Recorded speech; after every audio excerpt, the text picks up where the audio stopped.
Amalannya bukan sekedar saat ia mengerjakan benar sesuai rukunnya, ikhlas ditunaikan, melahirkan pahala. Lebih daripada itu, doanya cepat dikabulkan.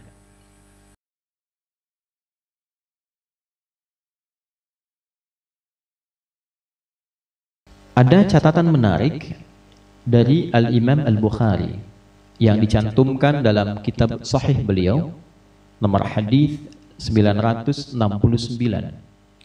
Yang catatan ini tersambung pada riwayat hadis sahih dari sahabat utama Abdullah bin Abbas radhiyallahu taala anhuma.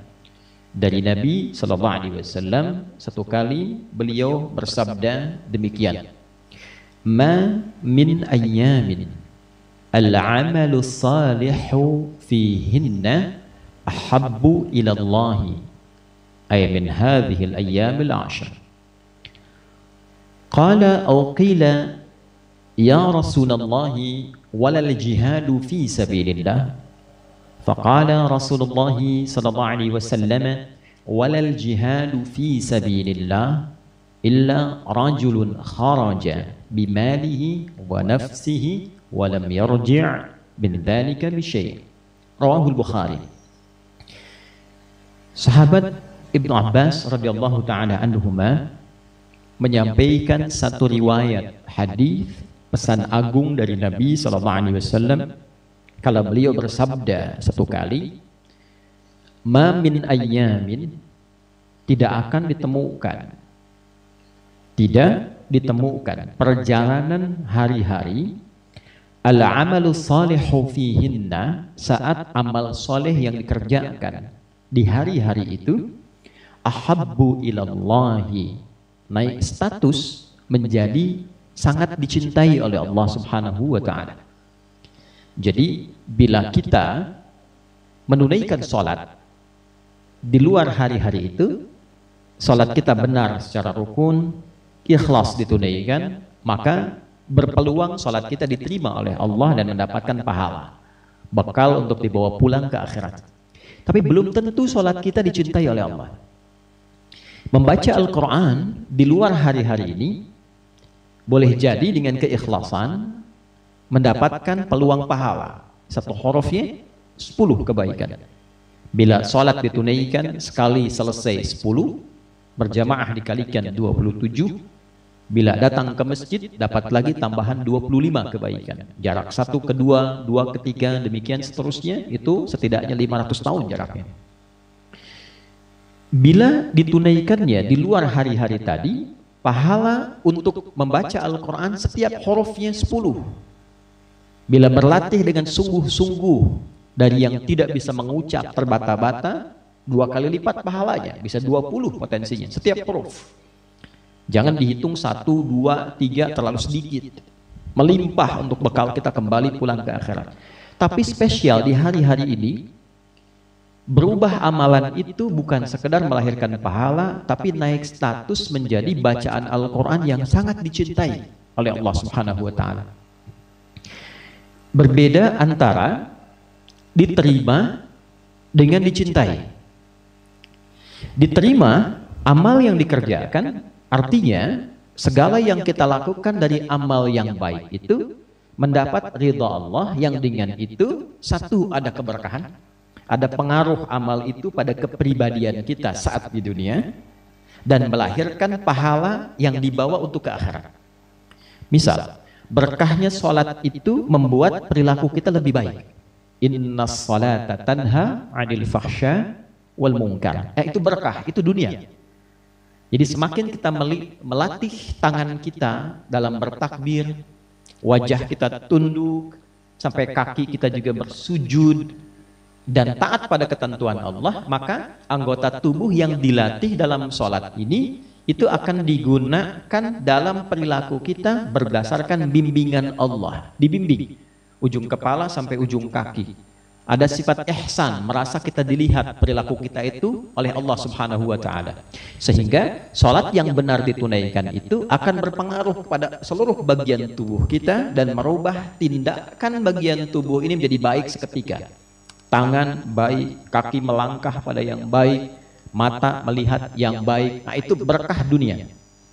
Akhiratnya, apa yang kita tunaikan selesai, dituliskan 10 kebaikan. Namanya hasanah. Quran surah ke-6 ayat 160. Man jaa bil hasanati falahu asyru amthaliha. Siapa yang mengerjakan 1 kali perbuatan hasanah bernilai pahala, itu nilainya 10. Salat itu disebut dalam Al-Quran dengan hasanah. Quran surah ke-11 ayat 114. Aqimis salata tarafain nahar wa zulafan minal lail innal hasanati yudhibna sayyiat. Salat-salat yang kita tunaikan itu disebut dengan hasanah. Diterima, ada berkah di dunia. Jadi salat bila banyak pun ditunaikan dengan sunnahnya, tidak merubah perilaku yang melakukan itu menjadi lebih baik, itu pertanda belum berkah salatnya. Walaupun gerakan-gerakannya benar, bacaan-bacaannya fasih, tapi tidak merubah pelakunya menjadi lebih baik, artinya belum berkah, belum benar sepenuhnya.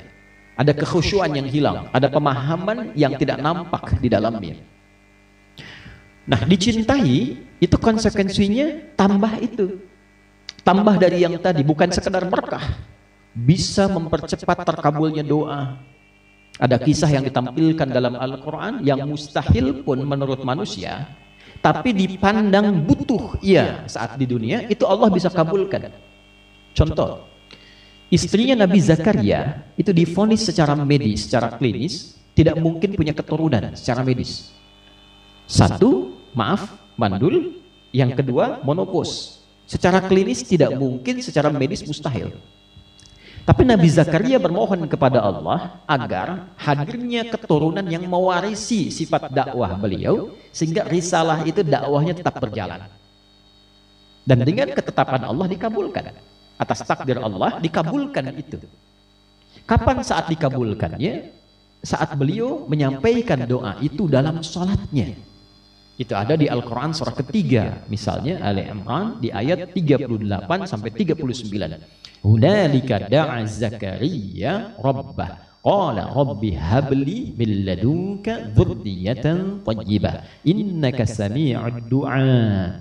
Syahidnya ayat 39-nya, fanadathul malaikatu wa huwa qa'imun yusalli fil mihrab annallaha yubashshiruka bi Yahya. Dijawab doa itu saat dalam menunaikan sholat, dipanjatkan, sholatnya belum selesai. Jadi ketika satu amalan dicintai oleh Allah, walaupun belum tuntas amalan itu dikerjakan, seketika itu bisa mempercepat terkabulnya doa. Walaupun belum selesai. Nabi Zakaria itu masih berdiri dalam sholatnya, belum selesai sholatnya, baru selesai doanya. Seketika malaikat datang menyampaikan berita gembira, Allah mengabulkan doamu, akan memberikan anugerah keturunan, bahkan namanya diberikan oleh Allah Yahya. Yahya. Disampaikan dalam sholat, sholatnya belum tuntas. Nah, kita pun menunaikan sholat dalam berdiri, dalam hadis qudsinya itu, ya, ditunggu mau minta apa kita kepada Allah.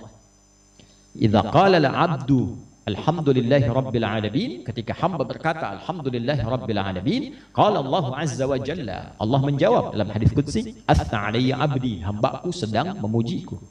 Wa idza qala al-'abdu ar-rahmanir rahim, tadi yang pertama hamadani abdi, yang kedua idza qala al-'abdu ar-rahmanir rahim, qala Allah azza wa jalla athna alayya abdi, hambaku sedang menyanjungku. Wa idza qala al-'abdu maliki yaumiddin, qala Allah azza wa jalla majjadani abdi.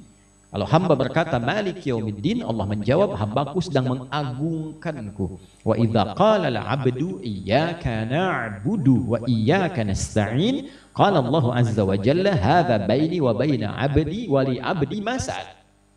Ini perjanjian antara aku dengan hambaku. Kalau hambaku benar sholatnya sampai bacaan tadi iyyaka na'budu wa iyyaka nasta'in, maka sekarang apapun yang dia minta aku kabulkan. Nah, jadi ada orang-orang yang dicintai oleh Allah, amalannya bukan sekedar saat ia mengerjakan benar sesuai rukunnya, ikhlas ditunaikan, melahirkan pahala. Lebih daripada itu, doanya cepat dikabulkan. Yang kedua, cinta Allah itu seketika bisa melahirkan ampunan. Jadi ketika satu amalan menghadirkan cinta Allah, seketika itu amal dimaksud bisa menggugurkan dosa-dosa yang pernah dikerjakan oleh pelakunya. Baca Al-Quran sampai di bacaan Taubat, innamat taubatu 'ala Allahi lil ladzina ya'maluna as-su'a bi jahalatin tsumma yatubuna min qarib. An-Nisa ayat 17 itu misalnya. Lalu mengalir air mata kita, dibacakan di hari-hari itu seketika turun ampunan Allah menggugurkan dosa-dosa yang pernah ia kerjakan. Itulah cinta Allah. Ketika Allah mencintai seorang hamba, salah satu korelasinya adalah pemberian ampunan tanpa batas. Quran surah ketiga Ali Imran ayat 31 misalnya. Qul in kuntum tuhibbunallaha fattabi'uni yuhibbukumullahu wa yaghfir lakum dzunubakum. Ketika Allah mencintai seorang hamba yang diberikan oleh Allah wa yaghfir lakum dzunubakum dan mengampuni dosa-dosa yang kalian pernah kerjakan. Maka cintanya turun berupa rahmat. Nah, ketika rahmat disebutkan dalam Al-Qur'an, ternyata di Quran surah 39 Az-Zumar ayat 53 itu beririsan juga dengan ampunan dari dosa yang begitu banyak melimpah. Qul ya ibadiyalladzina asrafu ala anfusihim la taqnatu min rahmatillah. Katakan Muhammad, hai hamba-hambaku yang merasa banyak berbuat dosa dalam hidupnya dan berlebih dosanya terlampau banyak, jangan simpulkan tak ada ampunan. Kata Allah, jangan putus asa dari rahmatku. Ketika rahmat diberikan dari cinta Allah, innallaha yaghfirudz dzunuba jami'a. Seluruh dosa yang kau kerjakan aku ampuni, kata Allah. Jadi ketika cinta diturunkan, ketika cinta dihadirkan, maka doa cepat dikabulkan, dosa diampuni, dan anugerah datang begitu berlimpah. Hari-hari itu tibanya di 10 hari pertama di bulan Dzulhijjah min hadzal ayyamil 'ashr, yaitu 10 hari pertama di bulan Dzulhijjah. Seorang sahabat mengkonfirmasi, walal jihadu fi sabilillah, ya Rasulullah, bagaimana status jihad fi sabilillah? Apakah mengungguli juga 10 hari di awal Dzulhijjah ini? Semua amal saleh yang dikerjakan 10 awal Dzulhijjah ini, kata Nabi, walal jihadu fi sabilillah, bahkan jihad fi sabilillah pun tak mampu menandingi amal saleh di 10 hari pertama bulan Dzulhijjah ini, illa kecuali satu saja jenis jihad. Nah, jadi jihad ini ada banyak tingkatan.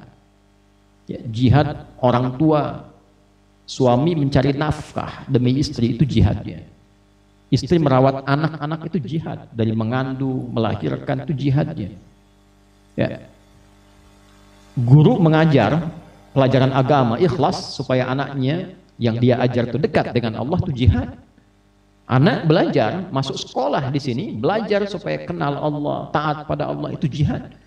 Bahkan turun ayatnya dalam suasana jihad. Quran surah 9 ayat 122.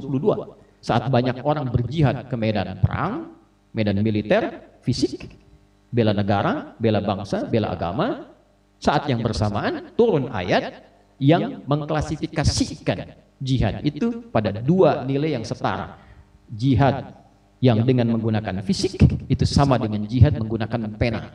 Wa ma kana al-mu'minuna liyanfiru kaffah. Tidak harus semua orang beriman pergi berjuang ke medan tempur semua mengangkat senjata. Indonesia berada dalam ancaman, misal keluar resolusi jihad, keluar, kita bela itu dengan niat ibadah. Nah, itu bagian kewajiban dari agama kita. Bela bangsa, bela negara dengan niat kita beribadah pada Allah Subhanahu wa ta'ala, berbakti pada negeri, mengabdi dengan niat ibadah kepada Allah. Itu bagian dari agama. Nah, saat hal itu kemudian terjadi, tidak semua keluar, ada sebagian yang dia berjihad dengan penanya, dengan jurnalistiknya, dengan diplomasinya, dengan ilmunya, sehingga ada keseimbangan antara di lapangan dengan nilai-nilai diplomatis. Nah, itu setara nilainya.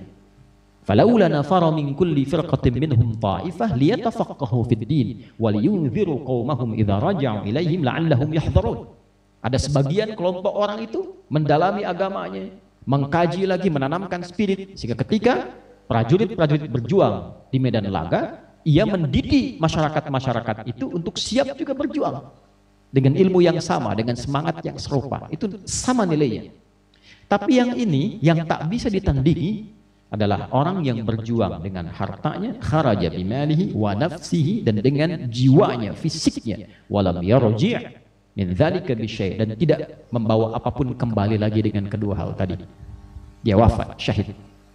Karena itu berbahagia bagi Anda yang mengenakan seragam kebesaran, seragam bela bangsa, bela negara, dan niatkan untuk ibadah.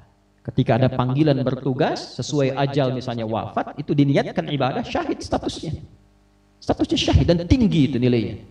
Ya, kita berbangga ini pakaian tentara kita itu hijau-hijau. Di surat Al-Kahf itu ada disebutkan orang berpakaian hijau-hijau diberikan anugerah melimpah oleh Allah di surga. Wa yalbasuna thiyaban khudra.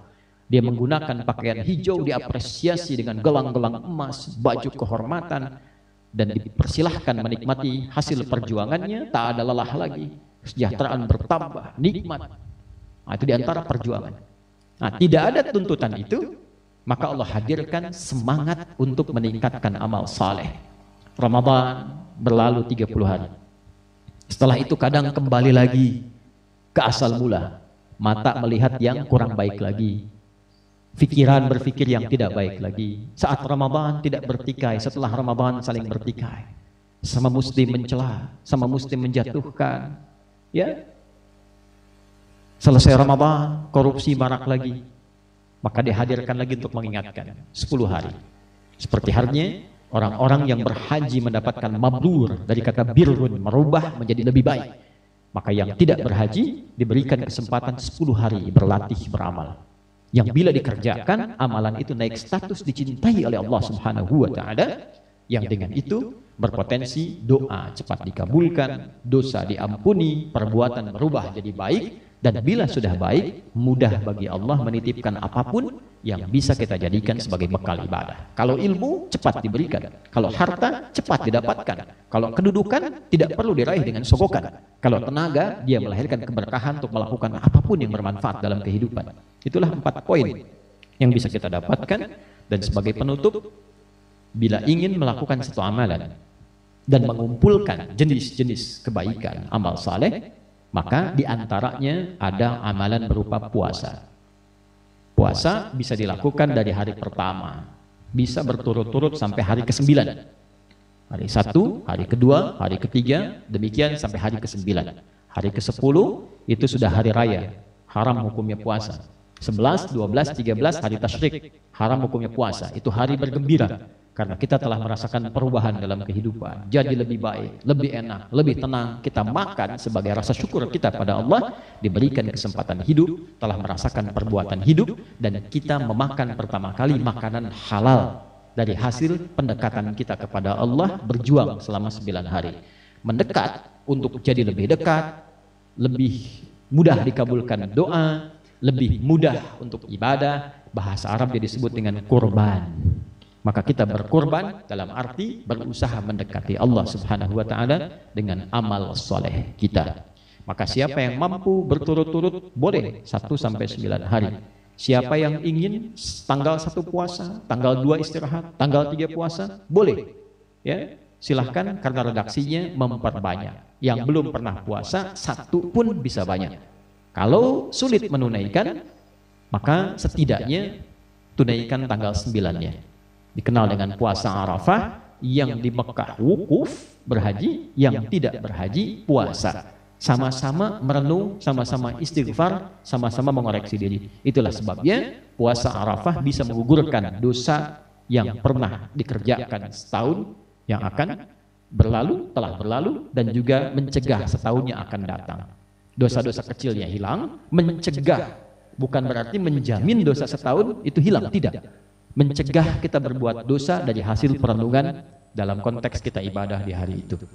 Semoga kita diberi kekuatan untuk memuliakan 10 hari pertama di bulan Dzulhijjah yang akan kita songsong insya Allah. Bila tidak ada perubahan, esok hari akan kita masuki